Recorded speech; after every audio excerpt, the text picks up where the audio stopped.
हमारा ये है कि triangle law of vector addition. दोस्तों इसका स्टेटमेंट थोड़ा पढ़ लेते हैं जिससे आपको समझ आ जाएगा। यहाँ पर यह बताता है कि it state that if two vectors are represented by the two sides of a triangle, यानी कि हम दो वेक्टर को एक ट्रायंगल के टू साइड मान लेते हैं और टेकन इन सेम ऑर्डर, यानी कि वो एक ही ऑर्डर में जा रहे हैं। यानी कि अगर वो क्लॉकवाइज घूम रहे तो क्लॉकवाइज, नहीं तो एंटी क्लॉकवाइज, लेकिन वो दोनों का ऑर्डर एक है। तो और क्या है, then the third side will give the resultant and taken in opposite order, यानी कि तीसरा साइड जो है ट्रायंगल का तीन साइड होते हैं। दो साइड तो हमने पढ़ लिया कि सेम ऑर्डर में है, और तीसरा साइड जो है वो क्या होगा कि रिजल्टेंट देगा और वो ऑपोजिट ऑर्डर में घूम होगा। तो दोस्तों इसको वेरीफाई करने के लिए इस लॉ को वेरीफाई करने के लिए हम ग्राफिकली उसे वेरीफाई कर सकते हैं और एनालिटिकली उसे वेरीफाई कर सकते हैं। दोस्तों ग्राफिकली ये है कि हम ग्राफ से उसे वेरीफाई करें, और एनालिटिकली यानी कि उसमें थोड़ा मैथ यूज करके उसे वेरीफाई करें। तो चलिए पहले हम देख लेते हैं ग्राफिकल, और उसके बाद हम एनालिटिकल मेथड में उसे वेरीफाई करेंगे triangle law of vector addition को। तो दोस्तों ग्राफिकल मेथड में ये लिखा हुआ है कि let us consider two vectors, यानी कि हमें दो वेक्टर मान लेना है। कौन कौन, ए वेक्टर और B vector are represented by the two side of a triangle O P Q, यानी कि हमने एक ट्रायंगल ले लिया ओ पी क्यू, उसके दो साइड में क्या ओ पी है और पी क्यू है। उनको हम मान लेते हैं, ओपी को हम मान लेते हैं ए वेक्टर और पी क्यू को हम मान लेते हैं B vector, taken in same order, यानी कि ये सेम ऑर्डर में है ओपी और पी क्यू। और according to triangle law of vector addition the third side will give the resultant and taken in opposite order, यानी कि हम अगर ट्रायंगल लॉ को माने और वेक्टर एडिशन को माने तो क्या होगा, यानी कि जो तीसरा साइड है यानी कि ओ क्यू, वो क्या रिजल्टेंट देगा और ऑपोजिट ऑर्डर में जाएगा इन दोनों के। तो दोस्तों ओ क्यू को हम मान लेते हैं आर वेक्टर, तो आर वेक्टर क्या होगा ए वेक्टर पर बी प्लस बी वेक्टर, ये हम जान गए ग्राफिकल मेथड से। दोस्तों एनालिटिकल मेथड थोड़ा देख लेते हैं। दोस्तों एनालिटिकल मेथड थोड़ा डिफिकल्ट होगा आपको समझने में, इसलिए आपको ये दोस्तों चलिए एनालिटिकल मेथड थोड़ा देख लेते हैं, लेकिन ये थोड़ा डिफिकल्ट होगा, लेकिन आप अगर डायग्राम से समझ गए तो आपको इजी लगेगा। तो एनालिटिकल मेथड में ये है कि draw a perpendicular from Q on O P, यानी कि हम क्यू जो दूसरा ट्रायंगल है हमने ग्राफिकल मेथड में देखा था, उसको हम क्या करते हैं, जो क्यू पॉइंट है उससे ओ पी की तरह एक परपेंडिकुलर बना लेते हैं, जिससे कि वो 90 डिग्री बनेगा, और उस पॉइंट को हम मान लेते हैं टी पॉइंट में हम एक परपेंडिकुलर बना लेते हैं। तो दोस्तों ये बनाने से ये डायग्राम कुछ ऐसा दिखेगा। यहाँ पर सब समान है, जैसे कि हमें पता है ओपी है ए वेक्टर और पी क्यू है बी वेक्टर जो कि सेम ऑर्डर में है, और ओ क्यू है रिजल्टेंट यानी कि आर वेक्टर, और वो है ऑपोजिट ऑर्डर में, ये आपको पता है। दोस्तों यहाँ पर आप देख सकते हैं कि जो वो टी पॉइंट में वो बना, वो एक राइट एंगल ट्रायंगल बना रहा है, जिससे राइट एंगल ट्रायंगल में हमें पता है पिथागोरस लॉ के अनुसार H square is equal to P square plus B square, ये हमें पता है। तो यहाँ पर क्या हुआ, ओ क्यू क्या हो गया, O T square plus T Q square का रूट ओवर। दोस्तों यहाँ पर रूट ओवर को हमने दूसरे साइड कर लिया तो क्या हो गया, O Q square is equal to O T square plus T Q square. तो ओ क्यू हमें पता है आर, तो आर का स्क्वायर क्या हो गया ओ टी। दोस्तों देखो ओ टी क्या है, O P plus P T, यहाँ पर आप डायग्राम से समझ सकते हैं।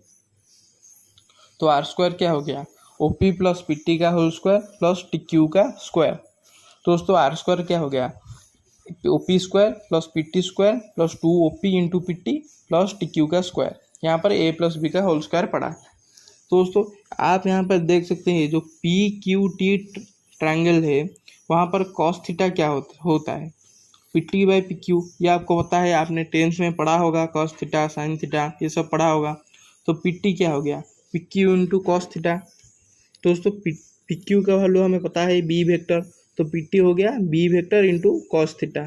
अगर और साइन थीटा क्या है, साइन थीटा वैसे क्या T Q by P Q, तो टी क्यू क्या हो गया, P Q into sine theta. P Q का वैल्यू आपको पता है बी वेक्टर, तो टी क्यू हो गया B vector into sine theta. दोस्तों ये हम ये निकल रहे हैं कि हमें रिजल्टेंट चाहिए, तो उसके लिए हमें क्या चाहिए, उसके लिए हमें पी टी चाहिए और टी क्यू चाहिए। तो ये सब हम उसी के लिए कर रहे हैं। तो हमारे पास अब क्या क्या है, ओ पी है ए वेक्टर, ओ क्यू है बी वेक्टर, पी टी है B vector cos theta, T Q है बी वेक्टर साइन थीटा। तो इस सब भी वैल्यू को हम इक्वेशन 1 में पुट कर लेते हैं, तभी हमारा रिजल्टेंट आर वेक्टर आ जाएगा।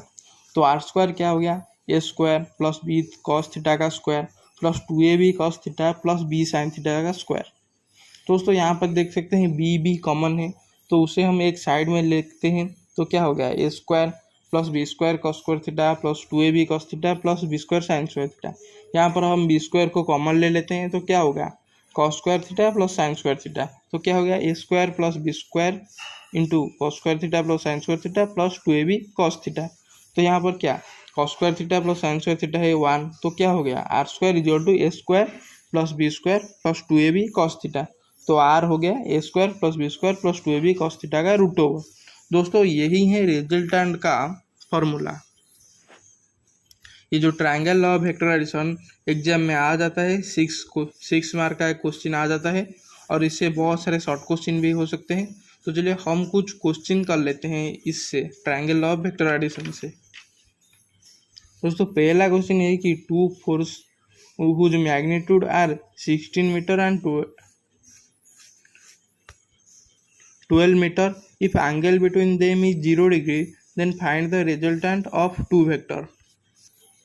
यानी कि हमें यहाँ पर दो फोर्स बता रहा है जो कि है जिनका मैग्नीट्यूड है 16 मीटर एंड 12 मीटर, और उनके बीच एंगल कितना है 0 डिग्री का। तो दोस्तों यहाँ पर हम आपको बता देते हैं कि हम मान लेते हैं दो फोर्स को ए और बी, और हम एंगल को मान लेते हैं थीटा। तो हो गया क्या, ए हो गया 16 मीटर, बी हो गया 12 मीटर और थीटा हो गया 0 डिग्री। दोस्तों यहाँ पर ऐसा होगा कि हमें चाहिए क्या, रिजल्टेंट उन दोनों वेक्टर के बीच में। तो रिजल्टेंट को हम मान लेते हैं आर। तो आर क्या होगा A square plus B square plus 2ab cos theta का रूट ओवर। तो हो गया ए का वैल्यू और बी का वैल्यू और थीटा का वैल्यू हम पुट कर लेते हैं।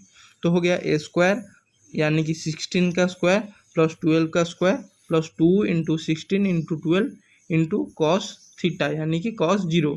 तो अगर आपको पता है कॉस 0 क्या है 1, तो हो गया 16 का स्क्वायर हो गया 256, 12 का हो गया 144, और यहाँ पर जो मल्टीप्लिकेशन आया है उससे क्या आया 384। इनके एडिशन से आया 784 और उसका रूट ओवर है 28।